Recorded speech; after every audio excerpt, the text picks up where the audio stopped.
Being a film student in Paris is a pretty wild ride. You get the beauty of Paris, going out and drinking with your friends, traveling around Europe, making beautiful films and finding a new family halfway across the world from your hometown. My name is Trigg Hayward. Obviously this is not my voice. Because of an unfortunate helicopter skiing accident I cannot perform this monologue to the best of my abilities, but I know someone who can. I've always been into film. Ever since I was a kid, I read comics and was obsessed with Marvel and DC superheroes. Growing up, every Saturday morning I would wake up early and make a bowl of Frosted Flakes and watch the reruns of the 90s animated Spider-Man series, the DC animated Justice League show, Batman Beyond, the X-Men series, and tons of other cartoons. Like millions of other young kids my age, we were hooked on superheroes, and were sufficiently well fed. Since Iron Man in 2008 I never missed a single theatrical release of any Marvel or DC film. Fast forward to Infinity War in 2018. It felt like the culmination of all that I had ever dreamt of as a kid. I camped out at my local theater from early in the morning to the first showtime in the evening. It was electric. The crowd cheered and it was one of the most euphoric experiences of my life. Judging by the box office sales, I wasn't the only one who felt that way. Countless fans around the world felt exactly what I was feeling, and it was amazing. By the time college came around, I decided to go to Paris and see the world. With COVID-19, it made everything more difficult and the first semester was hard. This was the farthest and longest I've ever been away from home. I was still making new friends and discovering what exactly I could bring to the film world. In my second semester, things changed drastically for me. Friendships came and went and there was never a time where I felt more alone. Paris was still under partial lockdown and I contemplated transferring back home, giving up what I left to do. At that point, it felt like all I really had was my PlayStation in my apartment. That Christmas before I went to Paris I was able to get my hands on the new PS5 console. I brought it with me to Paris and when I hit this low point I found myself consumed in video games. The PS5 offered the next generation of gaming. Loading times were sufficiently decreased, graphics were reinvented, and there were features that I've never seen before. Marvel's Spider-Man was remastered for the PS5 with one specific key upgrade, photo mode. This meant at any point in the game, you could pause it instantly, and create entire compositions with 3 lights, camera settings that mirror the ones I practiced in real life, filters, and so on. As a Marvel fan and a film student currently attending cinematography class every Friday, I would go to class, and create cinematic lighting setups in the studio. It wasn't long before I found out that these setups could be exactly replicated in the Spider-Man video game I was playing. I became obsessed with creating photos that looked realistic and professional, and I was proud of them. With the PS5 every in-game capture is in 4K resolution. The detail and the quality was unlike anything I've ever seen, so I decided to share with the world what I had been creating.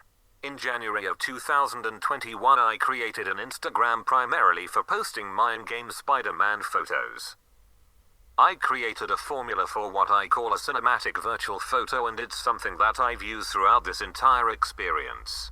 I start with a concept about what I want the subject to be, whether it be a close-up portrait of the mask, or a wide highlighting the beauty of the setting.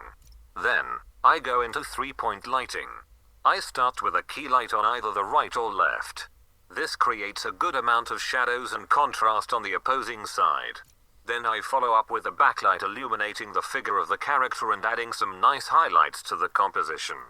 Then, I use the last light as a soft fill, to fill in the shadows created by the key and add soft highlights on the main subject, maintaining and strengthening the cinematic feel of the photo. In just under 2 months, I gained about 1,500 followers and I was shocked by their reception and praise I was receiving. By March, I felt dramatically better about my situation with my friends and my home. I became so close with them, and they were the perfect reminder I needed that I have people I can trust this far from home. I can feel safe with them, and the good times are far from over. Throughout the year I continued traveling to places like Germany, Boston, Cape Cod, Mexico, Austria, London, and all over France. But I never stopped taking the photos, and my account grew exponentially. By around September, my account grew to around 10,000 followers, and it encouraged me to make my photos better. To prove that I deserve the following I've gained. One of my favorite set of photos was a back portrait of Spider-Man with the New York skyline beautifully lit along with nice highlights and contrast on the suit itself. This post is easily my most popular to this date. As of now it has almost 140,000 likes and has been viewed by more than 3.2 million people. It blew me away that so many people around the world saw my photos. With the credibility I built in my profile, the virtual photographers I once looked up to became my peers and my friends. It was so cool to have been looking up to those accounts with thousands of followers and beautiful photos and then become one of them. The sense of community I felt was new and fresh. At the beginning, I was always very shameful and guarded about my account. I felt embarrassed that I spent this much time in a Spider-Man video game. But I learned that there's so much more to it. The impact I've made on people is more than enough reason alone to justify what I've been doing. I've received countless DMs of people showing off their new phone wallpapers, people who painted or drew my photos by hand, and messages of encouragement telling me to keep going, because they love what I do, and my photos inspire them. It makes it worth it. But for me, the photos have always been a place of zen. If it's a late night and I can't sleep, or after a long night of partying with friends, I could go back to my room, relax and challenge myself to come up with something different, a new pose, a new lighting setup, a new backdrop, new ideas. It's forced me to think differently about the way I see light. It's given me the opportunity to see Spider-Man in the way I always wanted to as a kid, and it's given me a place where I can leave my problems behind, and be in control of the art I create. My all-time favorite Spider-Man film is Spider-Man 2, directed by Sam Raimi, starring Tobey Maguire. If you ask me, this film is an absolute masterpiece. Its themes are emotionally grounded. I think this movie is arguably the best superhero film ever made because this movie is a heartfelt drama first, and a superhero film second.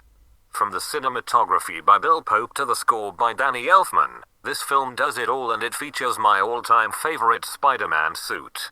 The iconic suit is one of the main reasons why I've taken so many photos to this date. I grew up idolizing this specific character, and 20 years later I'm able to use that suit and take the photos I want to make.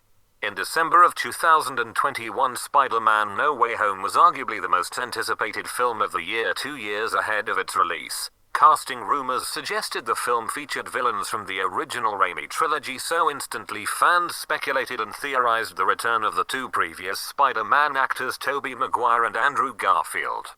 Since the film had such a massive following, it had a huge impact on the engagement I was receiving and just overall how fast my account was growing. This made the film so much sweeter for me, and the experience was undoubtedly one I will never forget because I was able to see it at the biggest cinema in Europe, the Grand Rex, at the premiere night. It was the craziest theater experience of my life. I know that I won't be doing this forever, and I don't want to. As an artist, I want to use these opportunities to help me on my journey of becoming a filmmaker, cinematographer.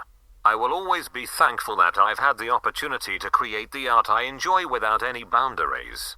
I have no idea what the future holds or what life has in store for me, but I hope I can continue being creative, continue surrounding myself with my loved ones, and my closest friends.